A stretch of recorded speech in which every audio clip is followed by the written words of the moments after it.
Prabowo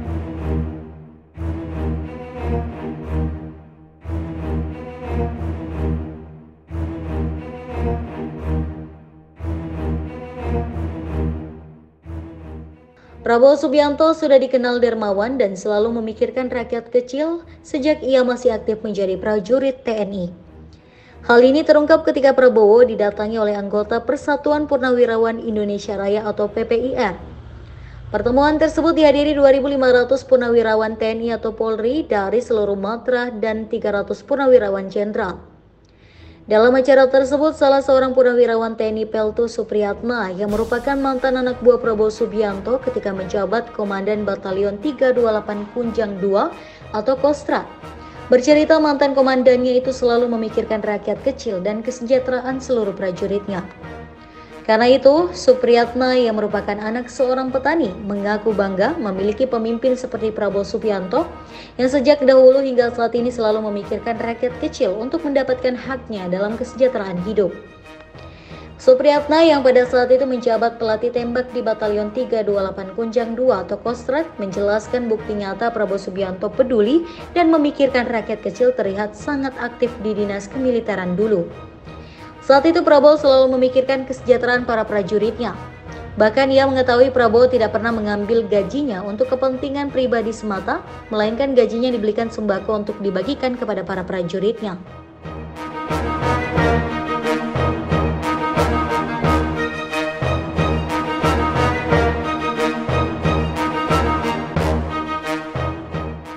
Selain itu, Jenderal ataupun Dudung Abdurrahman juga memberikan kesaksian yang sama. Jenderal ataupun Dudung Abdurrahman mengungkap sosok purnawirawan TNI yang tidak pernah mau mengambil gajinya. Mantan Kepala Staf Angkatan Darat atau KSAD itu mengatakan kejadian tersebut ia ketahui saat ditugaskan ke kawasan Timor Timur pada 1989. Saat itu, Dudung mengaku bertugas di Batalion 744 yang dipimpin langsung oleh Jenderal ataupun Susilo Bambang Yudhoyono atau SBY. Dudung juga mengungkap bahwa saat itu ia ditugaskan bersama prajurit dari Batalion 328 yang dipimpin oleh Prabowo Subianto. Lalu Jenderal Dudung memberikan pujian tentang kehebatan prajurit di bawah pimpinan Prabowo Subianto. Ia juga turut melihat kesejahteraan prajurit di Batalion 328 saat bertugas di Timor Timur. Tak hanya itu, ia juga menyebut Prabowo merupakan sosok yang dermawan kepada prajuritnya. Bahkan Dudung mengungkapkan bahwa Menhan Republik Indonesia itu dari dulu tidak pernah mengambil gajinya dan memberikan seluruhnya ke anggotanya.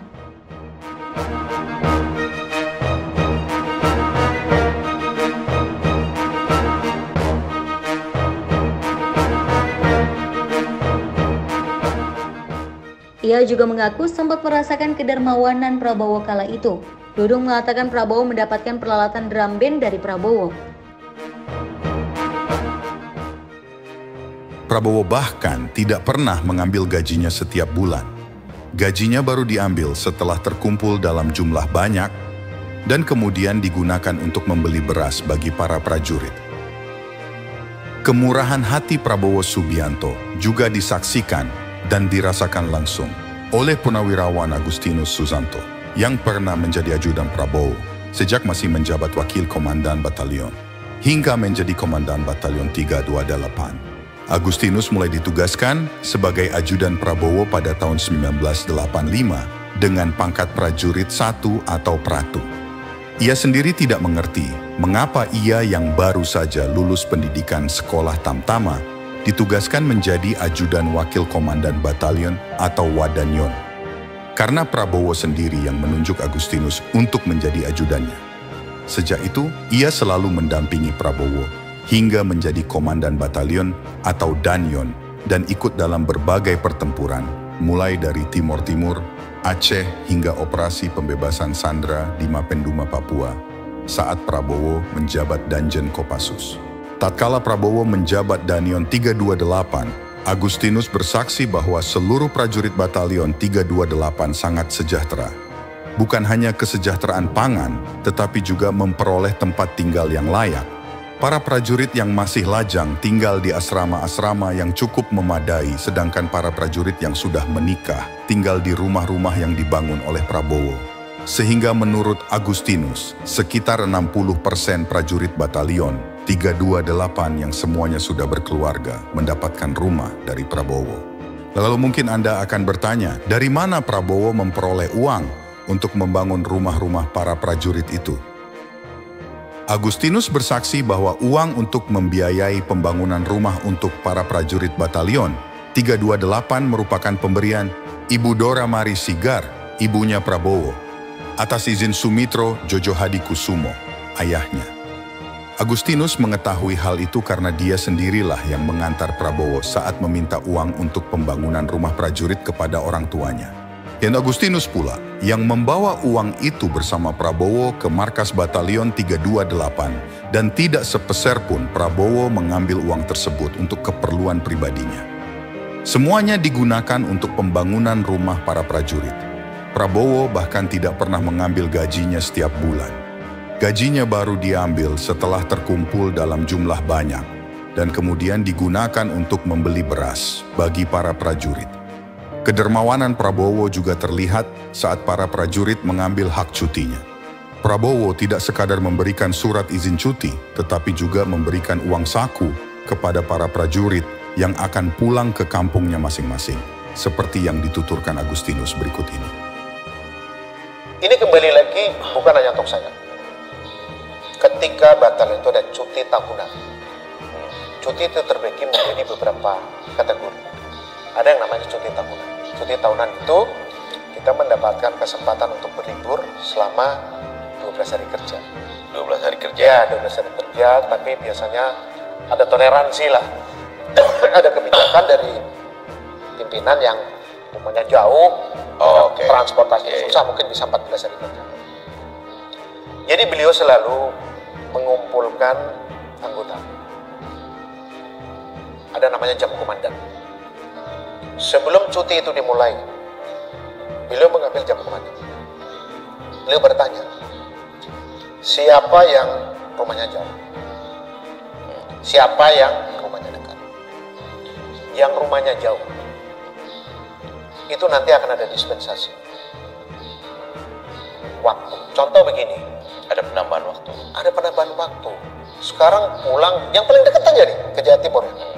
Mau nyebrang ke Pulau Kangean, Madura ke sana lagi. Ya. Kalau kapalnya ada. Kalau kapalnya nggak ada, Ya habis di jalan dong. habis di jalan. Nah, sehingga toleransi di sini. Yang menggembirakan oleh kita semua. Beliau bukan hanya mengeluarkan surat cuti, tapi beliau juga memberikan uang saku. Sangu. Dikasih sangu. Uang dari? Uang dari beliau pribadi. Anda mungkin akan bertanya lagi, dari mana Prabowo memperoleh uang sebanyak itu untuk diberikan kepada para prajurit sebagai bekal cuti? Lagi-lagi Agustinus bersaksi bahwa uang itu diperoleh Prabowo dari keluarganya. Kalau tidak dari Pak Mitro dan Ibu Dora, kedua orang tuanya Prabowo juga mendapatkan uang itu dari saudara-saudaranya, yaitu Mariani Jayo Hadikusumo dan Bianti Jiwandono, kakak-kakak perempuannya, atau dari adiknya, Hashim Jayo Hadikusumo. Kedermawanan tampaknya sudah menjadi darah daging keluarga besar Prabowo Subianto, yang sudah terbiasa memberikan sebagian hartanya untuk orang-orang yang membutuhkan. Perhatian Prabowo terhadap anak buahnya tidak hanya sampai di situ, tetapi juga perhatian personal yang langsung dirasakan oleh Agustinus sebagai ajudan. Saat kembali dari operasi tempur di Timur Timur dan Agustinus sudah kembali ke markas pasukan, Prabowo memerintahkan Agustinus untuk tidur di kamarnya. Dan selama Agustinus tertidur sekitar 5 jam, Prabowo menjaganya karena khawatir Agustinus akan mengigau akibat trauma di medan tempur. Perhatian personal lainnya yang dirasakan Agustinus adalah saat dirinya mengalami kecelakaan dalam operasi penerjunan di Aceh.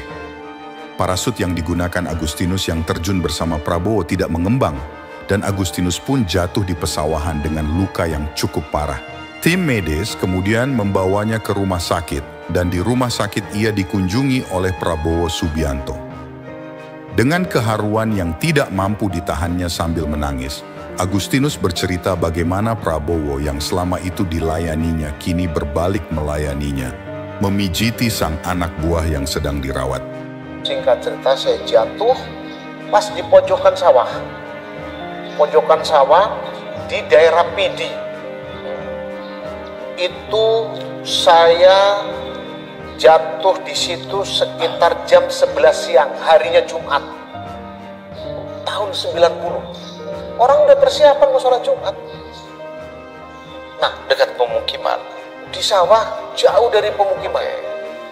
Saya dicari-cari oleh tim medis. Singkat cerita, saya ketemu.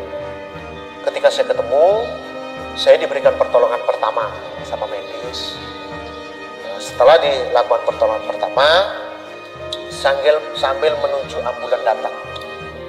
Ambulan datang, saya masih jalan, saya bisa jalan.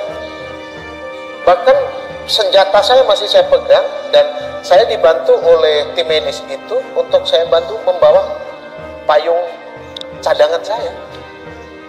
Sorry, jatuh pingsan apa? Saya tidak pingsan, tidak pingsan. Jadi harusnya kan ransel saya posisinya berada di sini. Ransel. Ya. Baru Cadangan. payung cadangan, baru Utama. payung utama. Ransel saya berpindah ke belakang, jadi jatuh saya duduk begini. Nah, ransel itu jadi tempat duduk saya. Termasuk ini payung utama. Termasuk payung utama. Jadi payung utama masih di punggung saya, ransel jadi tempat duduk saya. Itu misting, Mas. Misting kalau orang Jawa bilang rantang itu kan.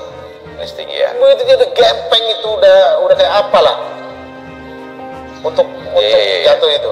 Nah, tapi senjata lengkap. Amunisi masih lengkap. Yang hilang hanya helm saya. Helm saya hilang.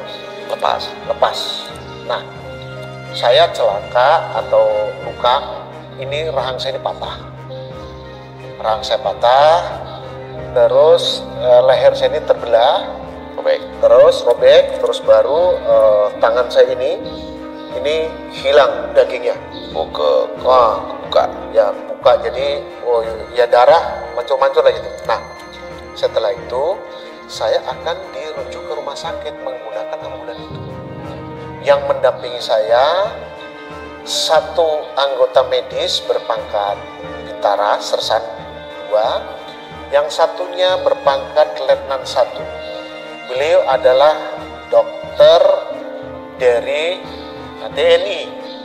Saya lupa namanya, yang saya ingat hanya marganya saja. Namanya Dokter Siregar. Mudah-mudahan beliau masih sehat, panjang umur. Karena sejak kejadian itu saya nggak pernah ketemu. Kesempatan ini saya Agustinus yang pernah Bapak tolong. Bersyukur kepada Yang Maha Kuasa atas pertolongan Bapak, saya masih hidup, sehat, segar bugar. Nah, terima kasih untuk warga Sumatera Utara, marga Siregar. Jadi setelah saya diberikan pertolongan pertama oleh tim medis, saya dibawa ke rumah sakit. Tujuannya dari Aceh Utara ke Aceh Timur. Perjalanan 1 jam. Saya pakai mobil ambulan. Saya sampaikan sama dokter Siregar itu, dokter, berhenti. Kaget beliau kan, ada apa Pak? Itu komandan saya bilang itu. Bapak ngeliat dari? Saya di mobil, saya kan disuruh tidur, saya nggak mau. Oh, duduk. Saya duduk. Oh, bisa duduk? Saya bisa duduk. Saya disuruh tidur, saya nggak mau. Saya duduk. Nah, setelah itu mobil berhenti. Saya bilang, dokter, itu komandan saya bilang itu. Pertanyaannya, bagaimana saya bisa melihat bahwa itu komandan saya? Mobil melaju kencang. Saya tidak lihat mukanya. Taunya dari? Saya Pak Prabowo tiarap menghadap ke sana saja, ngebelakangi saya. Saya masih hafal posturnya. Karena apa? Karena beliau mengajarkan kepada semua prajurit itu bukan hanya di peror saja, di dalamnya banyak hal. Contohnya gini, pada saat kita duduk, teman kita suruh melihat siapa itu. Pada saat kita jalan, kita suruh melihat siapa itu. Sampai akhirnya Pak Prabowo yang jaraknya tidak dekat dengan saya, bayangkan dari jalan, saya di atas mobil, beliau berada di semak-semak, saya bisa melihat bahwa itu beliau. Berarti kan saking hafalnya kan itu dari pelajaran-pelajaran yang beliau berikan kepada semua prajurit, saya masih hafal gitu. Nah, singkat cerita dokter itu datang. Pak Prabowo itu posisinya di bawah pohon kelapa, sedang berlindung, posisi senjatanya diarahkan ke depan. Dokter datang ke situ memberitahu, mohon izin komandan, Agustinus ada di mobil. Pak Prabowo itu nengok begini sambil tiarap itu. Saya angkat tangan begini, Pak, saya masih hidup. Karena pada saat saya terjun itu, saya bukan di set yang ditentukan. Lambung. Saya keluar dari di set berkilo-kilo, sampai dengan orang peterjun di belakang saya nggak ada mau terjun lagi. Saya peloncat ke 8, beliau peloncat ke 7, putaran ketiga masih ada satu putaran lagi. Jadi Pak Prabowo nggak menyangka sama sekali. Tidak menyangka sama sekali. Nah, setelah sudah konsolidasi barangkali ya, karena saya tidak bisa melihat, beliau mungkin nanya, kemana Agus? Dikasih tahulah saya berada di rumah sakit. Hari ketiga, beliau datang menemui saya. Beliau tanya sama dokter, apa persoalannya? Kok sampai kakinya diikat-ikat, tangannya diikat? Maksudnya dokter tuh supaya saya tidak bergerak, karena sedang dicek, saya sedang dipasang kateter. Barangkali mungkin karena jatuh saya duduk, ada pendarahan di dalam, sehingga pihak medis akan tahu. Setelah itu, observasi itu dijelasin sama dokternya. Terus Pak Prabowo nanya sama saya, kenapa Gus bisa terjadi seperti ini? Ya saya bilang, Pak, yang namanya tugas, ya semua resiko harus kita hadapi. Ya sudah, kamu kan sering pijitin saya.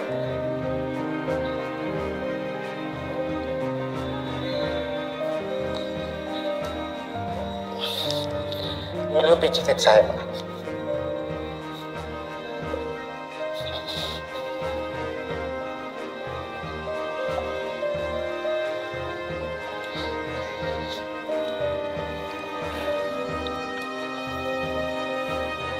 Masih ingat banget ya kejadian itu Pak. Ya.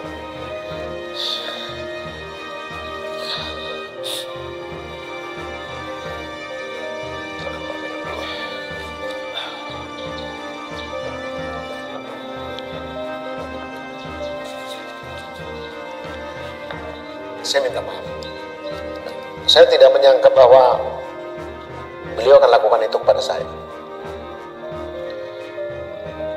Beliau pijitin saya dan beliau sampaikan apa keluhannya. Kalau memang rumah sakit di Indonesia nggak bisa, beliau menyarankan untuk ke luar negeri. Tapi saya sampaikan tidak. Sehingga cerita penugasan itu selesai. Agustinus juga bersaksi bahwa Prabowo selalu berada di depan para prajurit pada saat bertempur di medan perang. Saat menuju medan tempur di Timur Timur, Prabowo berangkat bersama para prajurit yang dipimpinnya dengan menumpang kapal perang atau KRI dengan waktu tempuh sekitar 30 hari. Prabowo juga pernah memaksa Agustinus untuk mengunjungi rumah orang tuanya di Purworejo, Jawa Tengah, walaupun berkali-kali Agustinus menghalanginya. Itu lantaran Prabowo sangat ingin mengetahui langsung keadaan rumah keluarga Agustinus di kampungnya. Dan ketika akhirnya sampai di sana, Prabowo menyaksikan langsung bahwa Agustinus berasal dari keluarga miskin. Prabowo adalah seorang pemimpin yang lembut hati, ujar Agustinus. Jika ada yang mengatakan bahwa Prabowo itu orangnya kasar dan otoriter, berarti orang itu tidak mengenal Prabowo. Berdasarkan pengalamannya selama puluhan tahun bersama Prabowo, Agustinus menyaksikan sendiri bagaimana Prabowo selalu menerima pendapat anak buahnya, apapun pangkatnya, jika dirasanya logis. Prabowo hanya berbicara dengan nada tinggi dan berapi-api saat menyuntikkan semangat kepada ratusan prajurit dalam upacara harian atau menjelang diberangkatkan ke medan perang. Dan itu tidak berarti kasar atau temperamental. Terima kasih telah menonton video ini. Jangan lupa untuk memberikan like jika Anda menikmati konten ini dan subscribe ke channel kami untuk mendapatkan pembaruan tentang video terbaru. Tinggalkan komentar Anda di bawah. Kami sangat menghargai pendapat dan masukan Anda. Sampai jumpa di video berikutnya. Selamat beraktivitas dan sampai jumpa.